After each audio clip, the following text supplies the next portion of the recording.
The Four Last Things: Death, Judgment, Hell, Heaven, by Father Martin von Kolken.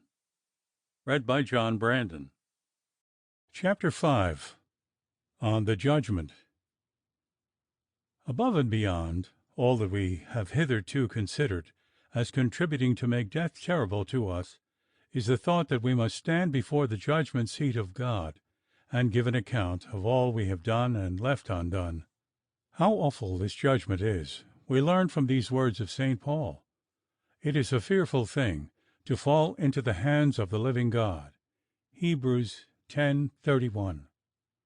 For if it is very alarming even to fall into the hands of an angry man, how much more terrible will it be to fall into the hands of an omnipotent God? All the saints trembled in anticipation of the sentence that would be passed on them by God, for they well knew how exceedingly severe his judgments are. The Royal Psalmist says, "Enter not into judgment with thy servant, O Lord, for in thy sight no man living shall be justified." Psalm 142, verse 2. And holy Job exclaims, "What shall I do if God arise to judge me? What am I that I should answer him? I cannot answer him, 1/4,000. Again, St. Paul says, "I am not conscious to myself of anything, yet am I not hereby justified. But he that judgeth me is the Lord." 1 Corinthians chapter 4, verse 4. We also read in the lives of the Fathers that the holy Abbot Agathon was overwhelmed with fear as his end drew near. His brethren said to him, "Why shouldst thou be afraid, Reverend Father? Thou hast led so pious a life." But he answered them, "The judgments of God are very different from the judgments of man." The holy Abbot Elias used likewise to say, "There are three things that I fear. First, I dread the moment when my soul has to leave my body. Secondly, the moment when I must stand before the tribunal of God. Thirdly, the moment when sentence is passed upon me." No one can fail to concur in the saying of this saintly man, for indeed, beside the general judgment, there is nothing so much to be apprehended as these three things. All good and holy men have feared them. All do fear them. Those who do not fear them prove that they know very little about them, or have meditated scarcely at all upon them. For the benefit of one who may be so unenlightened, I will give a brief instruction on the subject. Consider, first of all, what a strange new sensation it will be for thy soul when she finds herself separated from the body in an unknown world. Hitherto she has known no existence apart from the body. Now she is suddenly separated from it. Hitherto she was in time. Now she has passed into eternity. Now for the first time her eyes are opened, and she sees clearly what eternity is, what sin is, what virtue is, how infinite is the being of the Deity, and how wondrous is her own nature. All this will appear so marvelous to her that she will be almost petrified with astonishment.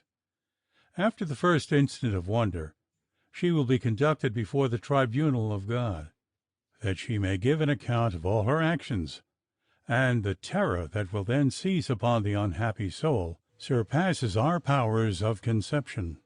No wonder the hapless sinner shrinks from appearing before a tribunal when he will be convicted of all his misdeeds and severely punished for them. Would he not rather be thrown into a dark dungeon and be fed on bread and water than to have to stand before this judgment seat and be put to open shame? If it is so hateful to a criminal to be brought before an earthly magistrate, well may the poor soul quake with fear when she is introduced into the presence of God, the strict and omniscient judge, and required to give the most accurate account of all the thoughts, words, deeds, and omissions of her past life. Holy Job acknowledges this when he says, "Who will grant me this, that thou mayest protect me in hell, and hide me till thy wrath pass?" Job chapter 14, verse 13.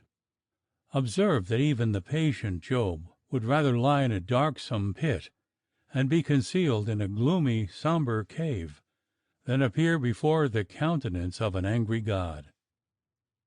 There are 6 things which strike terror into the soul when she is summoned to the particular judgment. 1. The soul fears because she knows her judge to be omniscient, that nothing can be concealed from him, nor can he be in any way deceived. 2. Because her judge is omnipotent, nothing can withstand him, and no one can escape from him. 3. Because her judge is not merely the most just, but the most strict of judges, to whom sin is so hateful that he will not allow the slightest transgression to pass unpunished. 4. Because the soul knows that God is not her judge alone, but also her accuser. She has provoked him to anger. She has offended against him, and he will defend his honor and avenge every insult offered to it. 5. Because the soul is aware that the sentence once uttered is irrevocable. There is no appeal for her to a higher court. It is useless for her to complain of the sentence. It cannot be reversed, and whether adverse or favorable, she must needs accept it. 6. The most powerful reason of all why the soul fears to appear before the judgment seat is because she knows not what the sentence of the judge will be. She has far more cause to fear than to hope. And all thought of help is now over. Forever, forever lost, forever, forever damned. These 6 points fill the soul with such unspeakable anguish and terror that were she mortal instead of immortal, she would be willing to die the most cruel and violent death as a means of escape. Consider furthermore in what form thou wilt appear before thy judge, and how thou wilt be put to confusion on account of thy sins. If a man in punishment of his evil deeds were sentenced to be stripped to the skin in presence of a whole multitude, how greatly ashamed he would feel. But if some loathsome and disgusting sore upon his body were then disclosed to sight, he would be still more ashamed. Thus will it be with thee, when thou standest before thy judge in the presence of many hosts of angels. Not merely will all thy wrongdoings, thy thoughts, words, and works be revealed, but all thy evil propensities will be made manifest to thee, and thou wilt be put to terrible shame because of them. Thou canst not deny that these evil proclivities cling to thee, for art thou not given to anger, impatience, revenge, hatred, envy, pride, vanity, sensuality, sloth, greediness, self-love, avarice, worldliness, and all malice? These and other bad tendencies cleave to thy soul, and disfigure it so frightfully that after death thou wilt be alarmed at the sight of thy own soul, and heartily ashamed of all the stains upon it. Next, consider in what manner thy holy judge will receive thee, when thou appearest before him, not merely laden with a countless multitude of sins, but in a state of indescribable impurity. Thou wilt stand before him in the greatest confusion, not knowing which way to look. Beneath thy feet hell lies. Above thee is the angry countenance of thy judge. Besides thee thou seest the demons who are there to accuse thee. In thy own interior thou beholdest all thy sins and misdeeds. It is impossible to hide thyself, and yet this exposure is intolerable. This would be a fitting time to expound how the evil enemy will accuse thee, how he will bring all thy sins to light, and call down upon them the vengeance of God, and also how the just God will demand the most accurate account of all thy actions.